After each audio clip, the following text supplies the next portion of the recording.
Hello everyone and welcome to the CyberWire's Research Saturday, presented by the Hewlett Foundation's Cyber Initiative. I'm Dave Bittner, and this is our weekly conversation with researchers and analysts tracking down threats and vulnerabilities and solving some of the hard problems of protecting ourselves in a rapidly evolving cyberspace. Thanks for joining us. And now a moment to tell you about our sponsor, the Hewlett Foundation's Cyber Initiative. While government and industry focus on the latest cyber threats, we still need more institutions and individuals who take a longer view. They're the people who are helping to create the norms and policies that will keep us all safe in cyberspace. The Cyber Initiative supports a cyber policy field that offers thoughtful solutions to complex challenges for the benefit of societies around the world. Learn more at hewlett.org/cyber. And thanks also to our sponsor, Enveil, whose revolutionary zero-reveal solution closes the last gap in data security, protecting data in use.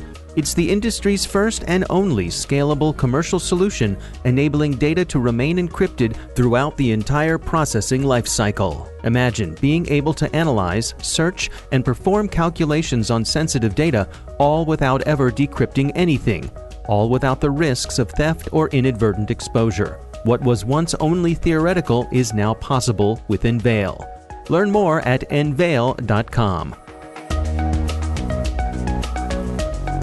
The groups that we're talking about out here, as well as others that we are aware of having the motivation to create some sort of disturbance or influence our elections. That's Vikram Thakur. He's a technical director at Symantec. The research we're discussing today is titled Subverting Democracy: How Cyber Attackers Try to Hack the Vote. They are active, or at least we've seen them active time to time over the last few years. In fact, the last time we saw one of these groups was just a couple of months ago. They're in various stages, but they are trying to create some sort of disinformation, or they're trying to gather information from some election-related authorities. With what motivation, that's always hard to tell, but at least we know that they are around. Can we start off? Can you give us a little overview of what we saw back in the 2016 election?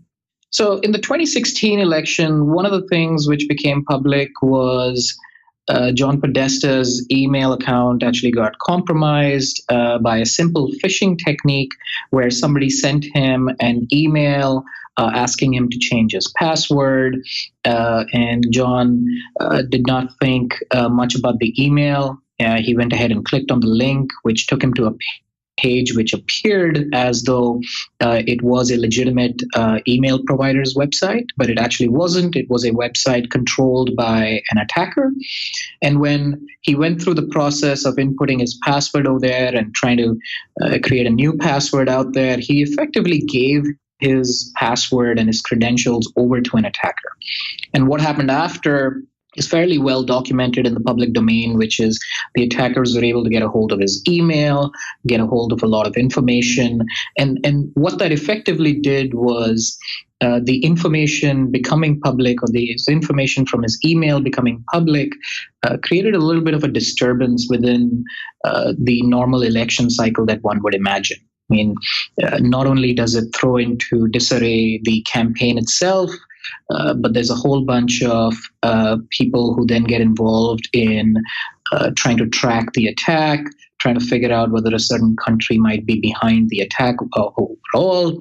But effectively, this sort of takes us away a little tangential from the normal election process, if you would imagine, where candidates just go out, they campaign, they influence, or they convince voters to go one way or the other. The voters go to poll and somebody gets elected. So we think that there are actors or there are attackers out there who will continue to try to create these little disturbances within our own election process. Now, I think for your average person out there, when they think about the possibility of election hacking, I think one of the things that would come to mind first would be with the use of computerized election voting machines, that those machines themselves could be hacked and people would be afraid of, the vote totals, the tallies being changed by outsiders. But that ended up not being something that we really saw. I think you're absolutely correct. The first thing that people think about when somebody mentions the phrase election hacking is the end user, or the citizen's perception that we're really just talking about electronic equipment which is being used to tally votes getting compromised in one way or another. What people do not realize is that the hacking, or the term hacking in this case, goes far beyond that electrical equipment or that electronic equipment. In this case, rather than going for the equipment themselves, the attackers, they believed that, hey, there's enough way to sway a voter's decision from one way to another, or put them into this little state of flux where they're not even sure which candidate to vote for, using information or using social techniques where you might be influenced by a news article that you're reading on one of your social media sites, or you might be influenced when you actually get to see some stolen emails or some classified documents from another source. So people really need to be cognizant of the information that they're reading, but also the information sources that they are now being subject to. And it's exactly for that reason that Symantec actually made a technology of theirs, or technology of ours, publicly available, because we want people to be able to visit election-related websites with a lot more confidence that they are dealing with legitimate organizations, and this is not some sort of a scam website being hosted by different people. There are a pair of cyber espionage groups in particular that you all were tracking here. Can you describe to us who are we talking about, and what do we know about them? So the groups have been, the two groups that we mentioned, they've been around for a number of years. And when they actually started out their campaigns or their attacks a number of years ago, they were not very different from some of the other attack groups that we track, where the end goal over there is to acquire intellectual property from different companies. So you would imagine, hey, if I went over to, if I was somehow able to attack a company that was a defense contractor building the next generation of fighter planes, maybe there's enough intellectual property to be stolen from that organization where I can go to a third country, give that information, and make that same technology for cheaper. So that's how all these groups really started. But the mandate for these particular two groups grew pretty rapidly, because soon after their successes in being able to target corporations, their mandate shifted to attacking government organizations. Now, there have been several public articles over the years about these groups attacking defense establishments in the United States, diplomatic organizations all across the globe. And if one was to think about the purpose of attacking these organizations, they're purely strategic. They're not as tactical as they used to be, where somebody's stealing intellectual property or the formula to make a certain good. Attacking defense organizations as well as diplomatic organizations globally really just gives you insight into what other parties are capable of strategizing against your government or against your one's government's interests. And that became the centerpiece of the information that these attack groups were focused on. So the attacks did not occur between these two groups. They did not occur against private organizations. They shifted against governments. And these two groups have kind of gone on, and some of this information about some of these groups' activity has been documented in the past few months, where different entities have come forward and not only pinned their activity as being sponsored by the Russian government, but also detailing how these connections have been made and what it is that these attackers are trying to do to influence the common man's view about the world, elections, certain parties, certain individuals, and governments for that matter. Now, let's go through each of them one at a time. We're talking about APT 28 and APT 29. They go by many names. Let's start with APT 28. What are some of the other names that people might recognize them as being? So Symantec's name for APT28 is Swallowtail. That's just an internal, or that's just our bug name that we've assigned to that group. Another name that people might actually recognize for Swallowtail or APT28 would be Fancy Bear. It's a name which has been given to this group by one of our peers in the industry. I think that would be the main ones for APT28. For 29, for APT29, our internal name or our name is Fritillary. It's just another bug name that Symantec picks. But other names that people might recognize them by would be Cozy Bear, Euro APT, Cozy Duke. Duke seems to be a very common phrase inside the names which have been associated to APT29. And also there's another name called Ice Sheet. But these all essentially track back to the exact same group, which people commonly refer to as APT29. So let's start with APT28. Take us through what sort of tactics do they use and who are they after?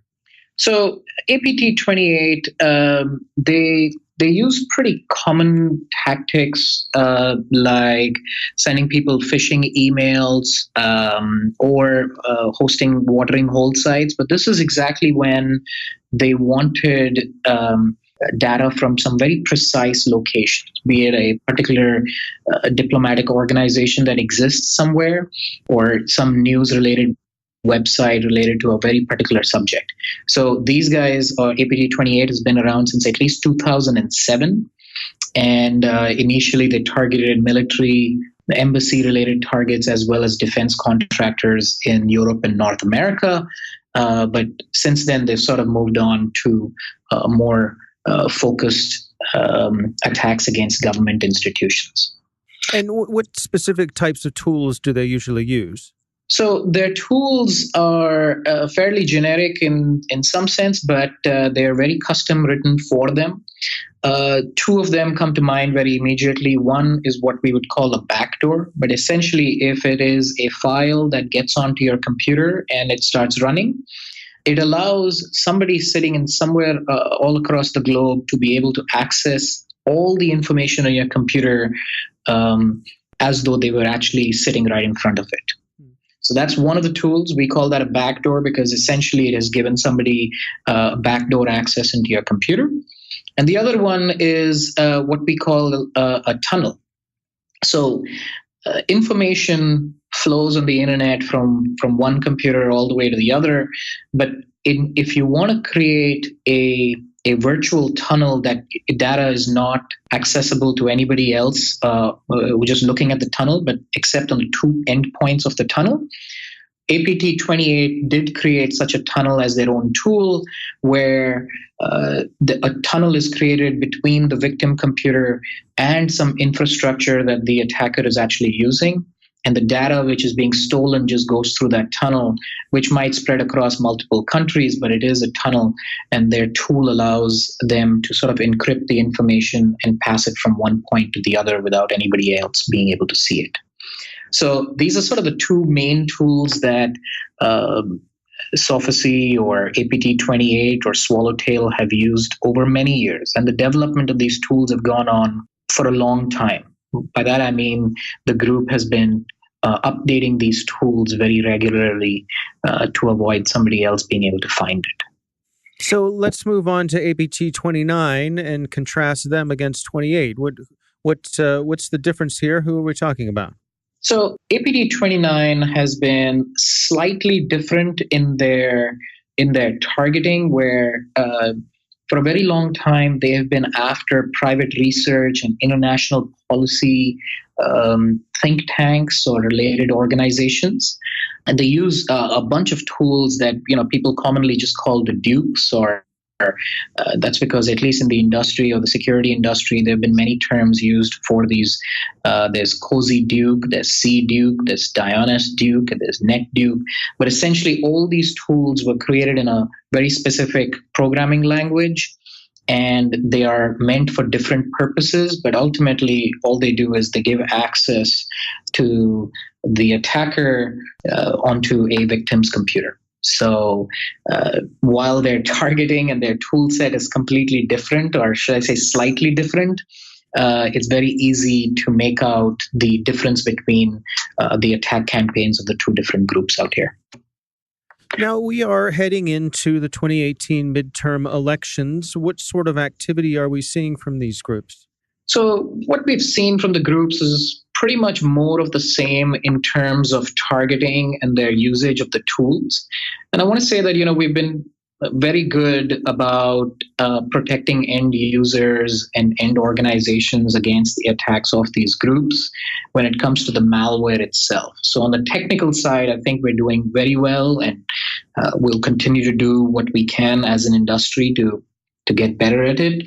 Where we're seeing a shift of some of these resources from within these groups is in this information warfare business, where they're trying to get to information that can be released at critical times to make an impact on decision making of the end users, rather than trying to influence technology or trying to influence computer systems which are directly part of the election process. And we think that method or that process or that thinking is going to continue. And over the coming months, as well as years and subsequent elections as well, we think that will play a bigger and bigger role, rather than hacking of electronics being used in the elections themselves.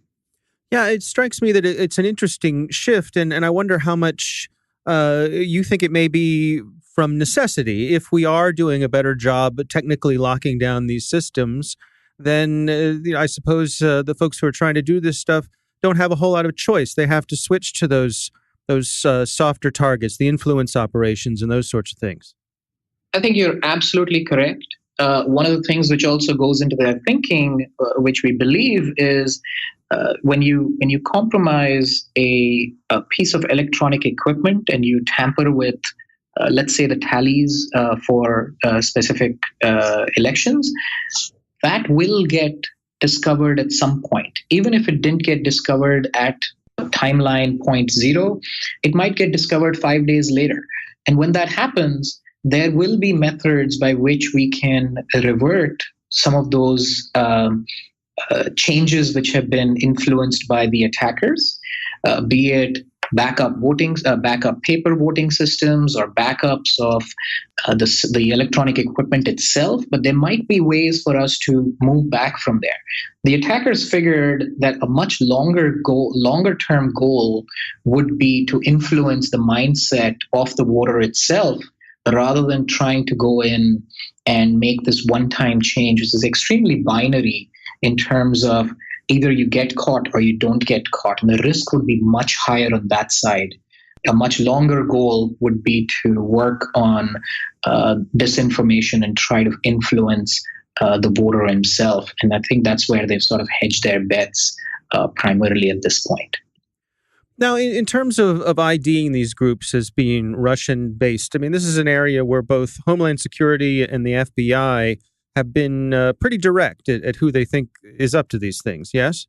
Yes. I mean, very recently, the U.S. government actually put out a note calling some of these actors out, not just by country and affiliation, but also naming some of these individuals very specifically and talking about exactly what these people did to influence or to make an impact on the elections which happened a couple of years ago. Now, in terms of voters' confidence in the integrity of our election system, when we have the news from 2016 that we had these issues, what is your sense in terms of what we should tell the general public? Are we getting better? Are we pretty much where we were in 2016? Where do you think we stand? I think from a technology and awareness perspective, I think we are definitely in a much better place than we were in 2016. Both the technology companies as well as the common citizen are much more aware of tactics being used by attackers to influence our thinking. the technology teams all across the industry have taken steps to try to weed out some of the false information that might be floating around. They've tried to weed out bogus accounts being created by some attackers to spread these incorrect stories which are on social media. So that is continuing to go to get better and better, and we expect that in the coming months and weeks, and even beyond this election cycle of ours, technology will become even better, where only reputed or confirmed news outlets or news sources will be able to portray or will be able to pitch their news story to millions and millions of people across the globe. But that's on the technology side. We also see that end users are becoming a lot more aware and questioning the source of information that they're reading online. I think that is we're in a natural progression where it's just a matter of time before we get even better, and user awareness continues to grow to a point where we're fairly convinced that people will not just look at the news article, but will also look at the sources. And that's obviously going to take a little bit longer time, but I think we're getting there, and we're no doubt we're way better than where we were in 2016. Our thanks to Vikram Thakur from Symantec for joining us. The research is titled Subverting Democracy: How Cyber Attackers Try to Hack the Vote. We'll have a link for it in the show notes. You can also find it on the Symantec website. Thanks to the Hewlett Foundation's Cyber Initiative for sponsoring our show. You can learn more about them at hewlett.org/cyber. And thanks to Enveil for their sponsorship. You can find out how they're closing the last gap in data security at enveil.com. The CyberWire Research Saturday is proudly produced in Maryland out of the startup studios of Data Tribe, where they're co-building the next generation of cybersecurity teams and technology. The coordinating producer is Jennifer Iben, editor is John Petrick, technical editor is Chris Russell, executive editor is Peter Kilpie, and I'm Dave Bittner. Thanks for listening.